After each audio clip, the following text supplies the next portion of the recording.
So mga kabady, kining ligid sa grader mga kabady, dili lang ni siya nga basta lang nato itaon mga kabady. So kaning ligid sa grader mga kabady, nani siya tire rotation mga kabady. Ang dagan niya. Samaan ni mga kabady oh, may arrow. So kana mga kabady, kailangan sundo na to ng arrow. Halimbawa kini sa left side man ni siya nga ligid mga kabady. So dapat ang arrow naka left side po dihang mga kabady. Padagan kay ana man ang abante mga kabady. Kaya once mabali nato ni siya mga kabady diri sa pikas, nya sa left side ni siya mga kabady.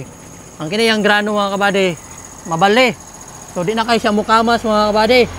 So dapat kung sa left side nato ni siya ibutang nga ligid kani ang ihadap pang grano or spike mga kabady nakauyon sa left side mga kabady para inigkamas sa ligid bisag lapok mukamas siya kay once nga bali di gyud na siya mukamas mga kabady. So mao na siya mga kabady.